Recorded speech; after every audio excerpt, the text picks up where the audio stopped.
प्रसिद्ध न्यूरोफिजियन डॉक्टर शिरीष वळसंकर यांच्या आत्महत्येप्रकरणी पोलीस कोठडीत असलेल्या मनीषा माने हिला गुरुवारी सायंकाळी 7:15च्या सुमारास तपासासाठी हॉस्पिटलकडे आणलं होतं. मनीषा ही कशा पद्धतीनं काम करत होती, हॉस्पिटलमध्ये आर्थिक गैरव्यवहार होता का, यासह अनेक मुद्दे यावेळी तपासण्यात आले. यावेळी पोलिसांनी तिचा कॉम्प्युटर जप्त केला. मनीषाला गुरुवारी दुपारी तपासासाठी हॉस्पिटलकडे आणण्यात येणार असल्याची माहिती कर्मचाऱ्यांना कळाली. तिच्यावर संतप्त असलेले कर्मचारी आणि रिक्षावाले एकत्रित आले. सुमारे 60 ते 70 लोक हॉस्पिटलच्या आवारात आले.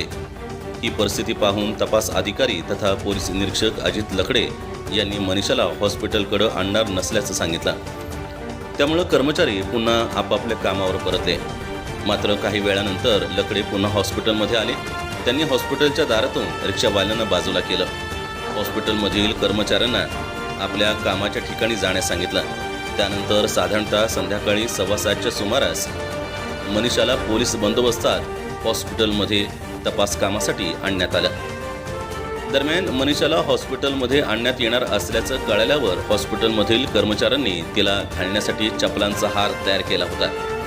परंतु डॉक्टर अश्विन वळसंकर यांनी कर्मचाऱ्यांना पोलिसांना सहकार्य करा, कोणताही गोंधळ करू नका असं आवाहन केल्यानं कर्मचारी शांत झाले.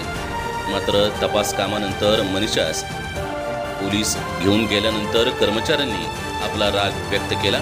तिला शिव्यांची लाखोली वाहिली. ऑफिसमध्ये बसायची, त्याच्या ऑफिसमध्ये बसायची तर लायकी होती का?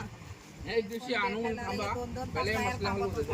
2 तास बाहेर तिला पाऊल ठेवायचं दिलं नाही. लास्ट टाइम झाला तिला इकडे पाऊल सुद्धा नाही ठेवू द्यायचा.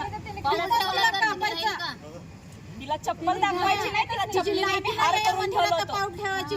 चपलीचा हार घालणार होतो करू आम्ही शकत तिला. नाही. जे काय आहे ते कायदा करेल ते आपण काय त्याच्यात म्हणून तर आम्ही गप्प आहे. कायद्यावर विश्वास आम्ही अश्विन सरांचं तोंड बघून गप्प आहे. आम्ही नाही जे काय कायदा आहे तिला आतापर्यंत आहे ना चपलीचा जाऊ राहू हार दे. आम्ही बसवला डिस्कस नाही. करण्यात पॉईंट नाही. जाऊ